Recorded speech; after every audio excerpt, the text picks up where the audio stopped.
ಮೈಸೂರು ಬಗ್ಗೆ ಹೇಳಬೇಕಂದ್ರೆ it's A heritage site, ಎಲ್ಲರಿಗೂ ಗೊತ್ತಿರೋದೆ. Apart from being heritage site, ನಾನು ಅದಕ್ಕೆ ಗ್ರೀನ್ ಬೆಡ್ ಆಫ್ ಕರ್ನಾಟಕ ಅಂತ ಕರಿತೀನಿ.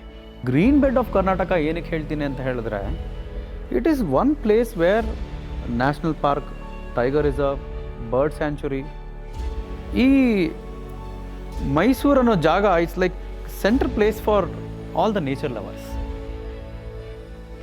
ಸೊ ಹಾಗೇ ಮೈಸೂರಿಗೂ ನನಗೂ ಒಂದು ಹತ್ತಿರದ ಸಂಬಂಧ ತುಂಬ ವರ್ಷಗಳಿಂದ, ಆಲ್ಮೋಸ್ಟ್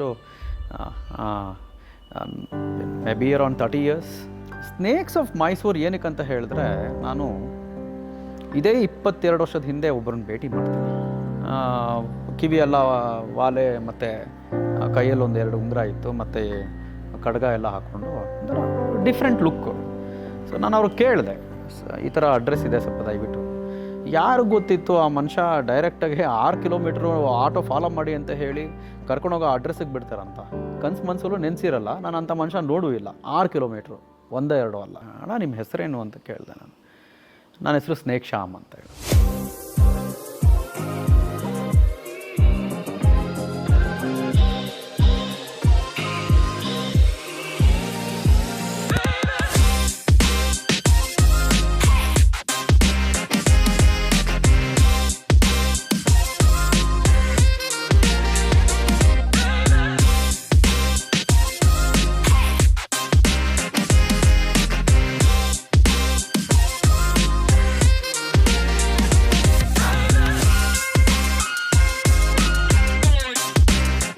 ಸ್ನೇಕ್ ಶ್ಯಾಮ್ ಅವ್ರನ್ನ ಒಂದು ಕ್ಯಾರೆಕ್ಟರ್ ಥರ ತೊಗೊಂಡಿದ್ದೀನಿ.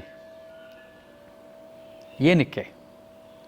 Snake Shyamu being A citizen, ಇಡೀ ಮೈಸೂರು ಜನನ ಹಾವುಗಳನ್ನ ಕೊಲ್ಲಬೇಡಿ, ನನಗೆ ಫೋನ್ ಮಾಡಿ, ನಾನು ಬಂದು ಸಂರಕ್ಷಣೆ ಮಾಡಿ ಒಂದು ಕಡೆ ಬಿಡ್ತೀನಿ, ಆ ಒಂದು ಪರ್ಸ್ಪೆಕ್ಟಿವ್ನ ತರಬೇಕಂದ್ರೆ ಒಬ್ಬ ಮನುಷ್ಯನಿಂದ 43 ವರ್ಷದಿಂದ, ನಾಟ್ ಅ ಜೋಕ್. ನಾನು ಇಲ್ಲಿವರೆಗೂ ಅವ್ರ ಜೊತೆ ಸುಮಾರು ರೆಸ್ಕ್ಯೂ ಹೋಗಿದ್ದೀನಿ. ಈಗ ಅವ್ರ ಮಗನೂ ಇದ್ದಾನೆ. ಅವ್ರ ಮಗನ ಹೆಸರು ಸೂರ್ಯ ಕೀರ್ತಿ. ಈ ಪ್ರಾಜೆಕ್ಟ್ನ ಇನಿಷಿಯಲ್ಲಾಗಿ ಸ್ಟಾರ್ಟ್ ಮಾಡಬೇಕಂದಾಗ ಆ ಹುಡುಗನಲ್ಲಿ ಇರೋ ಎನರ್ಜಿ ಜೊತೆಗೆ ಆ ಒಂದು ಉತ್ಸಾಹ, ಯಾವತ್ತೂ ನಮ್ಮ ಅಪ್ಪನ ಮಗ ಅಂತ ತೋರಿಸ್ಕೊಂಡಿಲ್ಲ ಆ ಹುಡುಗ, ಬಟ್ ತುಂಬ ಎನರ್ಜಿ ಇತ್ತು. ಎನರ್ಜಿ ಅಂದರೆ ಅದು ಕಂಪ್ಯಾರಿಸನ್ನೇ ಇಲ್ಲ. ಅವನು ನನಗೆ ಫಸ್ಟ್ ಟೈಮು ಫೋನ್ ಮಾಡಿ, ಅಣ್ಣ ನಾವು ರೆಸ್ಕ್ಯೂ ಮಾಡಿದ್ವಿ ಅಣ್ಣ, ಒಂದು ರಸಲ್ಸ್ ವೈಪರು ರಿಲೀಸ್ ಮಾಡಬೇಕಾಗಿತ್ತು, ಬಟ್ 80 ಮರಿ ಹಾಕಿದೆ ಅಂತ ಹೇಳ್ದ. ನನ್ನ ಲೈಫಲ್ಲೇ ಕೇಳಿಲ್ಲ ನಾನು ಅದನ್ನು. ಕೇಳಿದ ತಕ್ಷಣ ಇಮ್ಮಿಡಿಯೇಟಾಗಿ ಮಧ್ಯರಾತ್ರಿಯಲ್ಲೇ ಹೊರಟಿ ನಾನು ಬೆಳಗ್ಗೆ ಹೋಗಿ ಅದರ ಚಿತ್ರೀಕರಣ ಮಾಡಿದೆ. ದಟ್ ಈಸ್ ದ ಡೇ ನಾನು ಸ್ನೇಕ್ಸ್ ಆಫ್ ಮೈಸೂರನ್ನ ಮಾಡಬೇಕು ಅಂತ ಹೇಳಿ ಡಿಸೈಡ್ ಮಾಡಿದ್ದು. But in today's current situation, ನಾ ಹೇಳಿದ್ನಲ್ಲ, we are behind eradicating the whole of biodiversity in nature, which should stop. Every single species is under threat, even an insect. Every single species. ನಾನು ಇವತ್ತು everything is in your fingertips. You can see what is happening thousands of kilometers ahead. ಇದೆಲ್ಲ ನೋಡ್ಬೇಕಾರೆ I always say, please respect nature. Give time to nature. 365 ದಿವಸದಲ್ಲಿ 15 ದಿವಸ ನೀವು ಸಂರಕ್ಷಣೆಗೆ time ಕೊಡಿ ಸಾಕು. ಎಷ್ಟು? 15 days ಅಷ್ಟೇ. ನಾನು ಇನ್ನೊಂದೇನಂತ ಹೇಳಿದ್ರೆ, ಈ 14 ಜನ ಹುಡುಗರು ನನ್ನ ಜೊತೆ ಏನು ಕೆಲಸ ಮಾಡಿದ್ರು ಅವರಿಂದ ನಾನು ತುಂಬ ಕಲ್ತಿದ್ದೀನಿ. ಒಬ್ಬೊಬ್ಬರು ಒಂದೊಂಥರ ಒಂದೊಂದು ರೀತಿಯಾದ ಪಾತ್ರನ ಅವರು ವಹಿಸಿದ್ದಾರೆ. ಇಲ್ಲಿ ಎಲ್ಲರೂ ಪಿಲ್ಲರ್ ಅಂತಲೇ ಹೇಳ್ಕೊಳ್ಳಿ. ಒಂದು ಪಿಲ್ಲರ್ ಇಲ್ಲ ಅಂದರೆ ಎಲ್ಲ ಉರುಳತ್ತೆ. ನನಗೆ ಗೊತ್ತು ನನ್ನ ಆಬ್ಜೆಕ್ಟಿವ್ ಏನಿತ್ತು ಅಂತ. ನನಗೆ ಈ ರೀತಿ ಬುಕ್ ಇರಬೇಕು, ನನಗೆ ಈ ರೀತಿ ಇರಬೇಕು, ನನಗೆ ಯಾರ್ಯಾರು ಬೇಕು. ಬಟ್ ನಮ್ಮಲ್ಲಿ ಒಂದು ಇಂಟ್ರೆಸ್ಟಿಂಗ್ ಫ್ಯಾಕ್ಟರ್ ಏನು ಹೇಳ, ಇಂಟ್ರೆಸ್ಟಿಂಗ್ ಫ್ಯಾಕ್ಟರ್ ಏನಂದರೆ, ಎಲ್ಲ ಟೀಮ್ ಮೆಂಬರು ಸ್ನೇಕ್ಸ್ ಆಫ್ ಮೈಸೂರು ಟೀಮಲ್ಲೇ ಫಸ್ಟ್ ಟೈಮ್ ಅದು ಬುಕ್ಕು.